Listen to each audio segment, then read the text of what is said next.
domination de la part des coéquipiers du capitaine Cheikh Ndoye. Attention là avec ce ballon, l'ouverture du score. Eh bien voilà, l'ouverture du score de la part d'Épinal devant la dizaine de supporters qui ont fait le déplacement ici en région parisienne. C'est Bokele avec ce ballon en profondeur et donc Épinal un petit peu contre le cours du jeu vient crucifier les champions de national. Il a marqué un énorme but en Ligue 2 du côté de Nancy avec le Nîmes Olympique. Attention là, ce centre au deuxième poteau et Durand qui laisse passer. Godard qui fait la différence avec son contrôle. Le ballon qui est dégagé, Sidissar, la reprise extérieure. Le deuxième but. Je vous parlais à l'instant de la bonne frappe de Sidissar. Et bien là, frappe extérieure et c'est plutôt pour Pépé Bonnet qui s'est troué là sur cette frappe de l'international sénégalais. Et donc Épinal qui marque un deuxième but. Première titularisation de la saison pour Sidissar, l'ancien Crocodile, l'ancien Merlu, l'ancien Castelroussin. Godzi avec Durand. Ça c'est pas mal joué avec Bottella, le centre de Bottella. Le but faute d'écart. Et bien le centre parfait de la part d'Ivan Bottella. Et le sixième but de la saison de Cheikh Ndoye avec 100 m 91. Il a repris tout de suite le ballon. Léo Atier est pris à contre-pied et donc le Red Star qui revient à 2-1.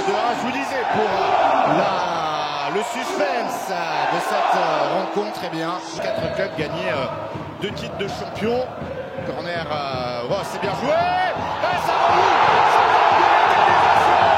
l'égalisation magnifique, mouvement et l'égalisation du Red Star. Le but, évidemment là on va célébrer avec le staff parce que ça a été évidemment fait à l'entraînement. Avec Godzi. Godzi qui a pas trop de solutions, un coup à droite, un coup à gauche. Finalement il revient dans l'axe avec Kouagba pour Ben Ali.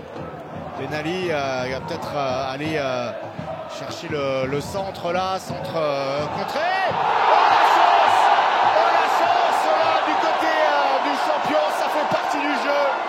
Eh bien Ben Ali qui vient marquer un troisième but. Parler de cette force de caractère, est-ce que pour la dernière cette saison le Red Star allait le faire? Eh bien pour l'instant ils le font. Fodé Doucouré, le petit ballon avec ce décalage à gauche, c'est bien joué. Bon contrôle de la part de Damien Durand qui remet derrière sur El Reti. Avec Mayer, ça c'est bien joué avec Durand. Le centre en retrait de Durand, la frappe. Le quatrième but du Red Star inscrit par Ivan Bottella. Le 8e but de la saison pour le franco-espagnol. Et le Red Star, on peut le dire maintenant, va s'imposer aujourd'hui. Le gendarme du football français. On connaît donc les 2 clubs qui évolueront en Ligue 2. Ce sera le Red Star.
le sort de Niort qui doit impérativement s'imposer de toute manière.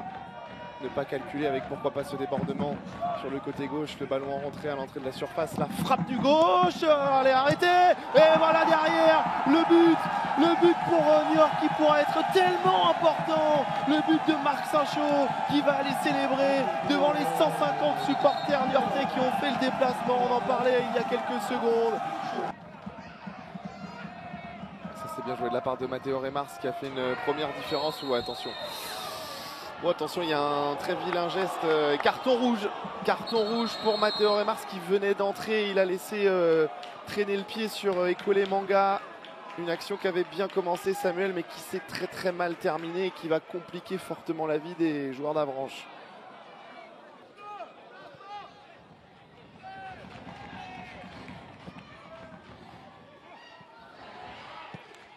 Oh, l'égalisation!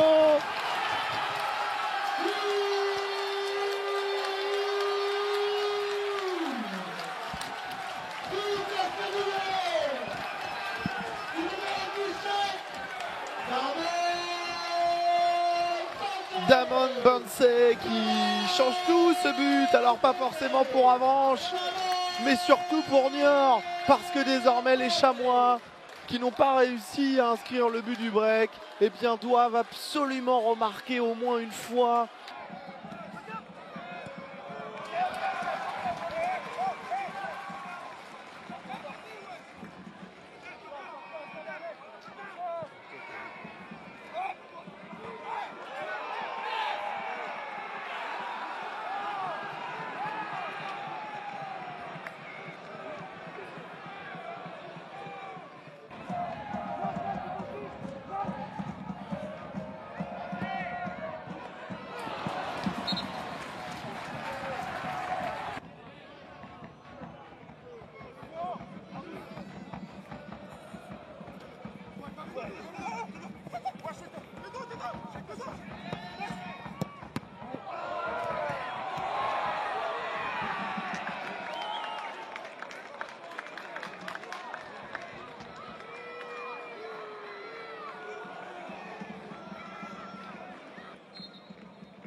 Etoga au milieu de terrain du côté de Dijon qui est suspendu, donc il n'est pas présent ce soir. Attention, Kader Chobi dans la surface côté droit, il se remet sur son pied gauche et l'ouverture du score pour le DFCO qui a surpris tout le monde. Kader Chobi, il a fixé son vis-à-vis, il s'est remis sur son pied gauche et il a trompé Axel Maraval au premier poteau. 1-0 pour le DFCO après 6 minutes de jeu.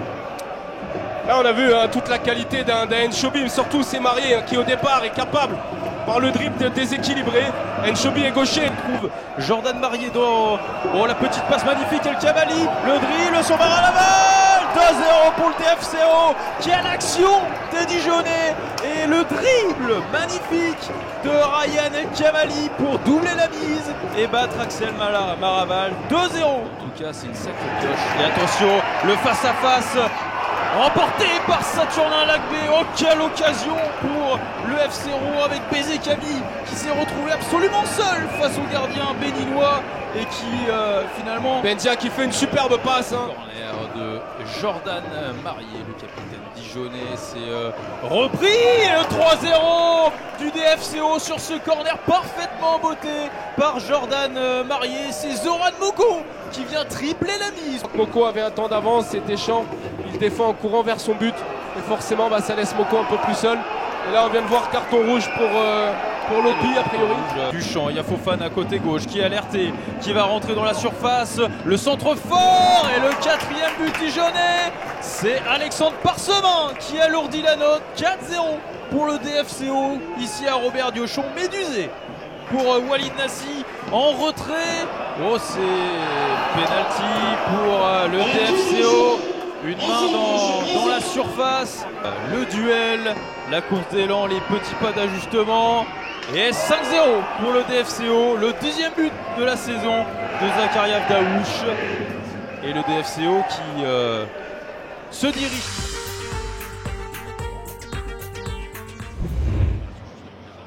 Avec peut-être une possibilité maintenant Yoann Le Méoté qui poursuit. Yoann Le Méoté, l'arrêt. Peut-être en 2 temps avec la tentative de frappe. Ça passe à côté. Et ça a été contré. Grosse occasion. Double occasion.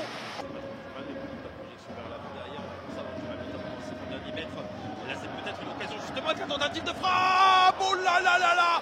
On n'était pas très loin de l'ouverture du score. C'était Touré sur son côté. Tir comme ça, hein. C'est beaucoup plus facile à dire qu'à faire, ça c'est une certitude. Avec l'accélération, ça c'est bien fait de Diarra. Diarra dans la surface de réparation. Qu'indique l'arbitre, il y aura pénalty, il me semble. Ah, il y aura pénalty, ça, il l'a fait très rapidement en tout cas, Edgar Barenton. Boumidi face à Hadfoot. Hadfoot face à Boumidi. Boumidi, ça passe au-dessus. Boumidi a tremblé sur ce coup-là. Kouarchi qui va pouvoir donner le ballon à Mehdi Boussaïd. Boussaïd qui peut peut-être justement trouver la solution. Mehdi Boussaïd, comme à chaque fois, la solution ça vient de lui. Comme à chaque fois, le Mans FC est sauvé grâce à Mehdi Boussaïd. Les autres ont tenté, n'ont pas réussi. Lui, il l'a fait encore une fois. Bravo Mehdi Boussaïd, ça fait 1-0 pour le Mans FC. Positionné le meilleur buteur de cette formation, Guillaume Mosca. Ce sera Diawara Diarra en effet qui va mettre ce ballon au fond. Tout est possible. Tout est possible. Diawara Diarra en tout cas qui permet à Marignan Gignac d'y croire encore un tout petit peu à cette 13e place si importante. Et la récupération de Ragoubert et l'accélération, il n'y a quasiment plus personne. Le Mans FC qui va peut-être aller chercher quand même la victoire avec Dan Gay. Le Mans FC s'impose ce soir pour la dernière ici au stade Marie-Marvin. Marignan Gignac évoluera la saison prochaine en National 2. Et tout un symbole aussi après Mehdi Boussaïd. C'est l'un des meilleurs joueurs de cette seconde partie de championnat. Dan Gay qui va aller chercher et qui va aller crucifier Marignan Gignac.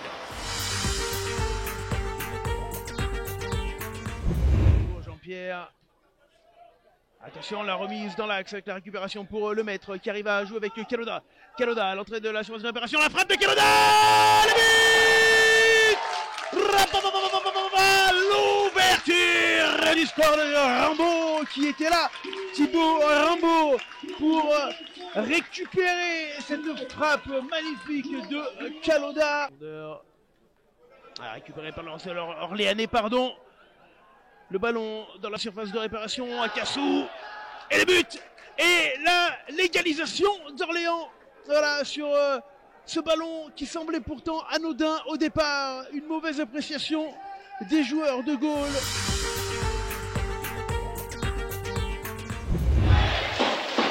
Ouais, bien joué l'André Nomel.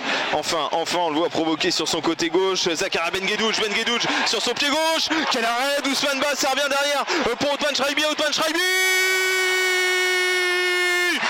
Othman Shraibi qui vient ouvrir le score ici à Gaston Petit. 27e minute. La première réelle grosse opportunité pour les Castelroussins qui finit au fond. Tom Renaud, encore. Le pied droit, rentrant, tiré premier poteau, détourné. L'égalisation des Choletais.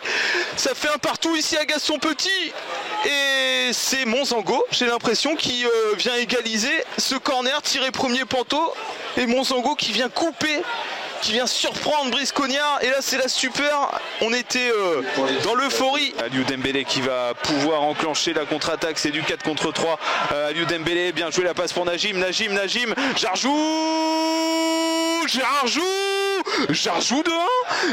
de 1. Jarjou qui n'est pas en jeu et Jarjou qui vient glacer complètement les tribunes de Gaston Petit. On connaît l'importance d'une victoire ce soir. Et là on laisse l'avantage. Attention parce que l'avantage c'est bien joué. Oh là là, et Laurent, but pour Nancy. Et c'est le but de Cissé, Dimitri. Ça nous a surpris parce que l'arbitre a laissé l'avantage. Et c'est Cissé qui a profité de ce ballon en profondeur pour tromper Sullivan Péan. Et l'ouverture du score nancéenne. Maxime Blanc, c'est parti, ce ballon. La tête de Kouadio. Non, c'est Camara qui s'impose dans les airs pour égaliser pour le FC Villefranche-Beaujolais. Un but qui change tout, Laurent. Mbui qui monte le ballon du côté caladois, qui va centrer.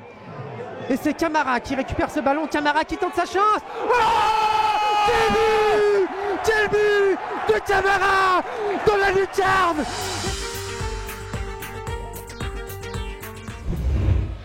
Qui s'est imposé en tant que titulaire. Le collier, ça s'est bien joué. Il décale Macalou dans la surface de réparation. On revient sur ce pied gauche et l'ouverture du score pour le FC Sochaux-Montbéliard. C'est signé Issouf Macalou. Ah, c'est le collier qui a fait tout le travail. La fin de cette action pour pouvoir la cadrer avec Théo. Le centre avec, attention, cette égalisation de Mandy Prunier. Le FC Versailles qui fait son retour dans cette partie dans les 10 dernières minutes.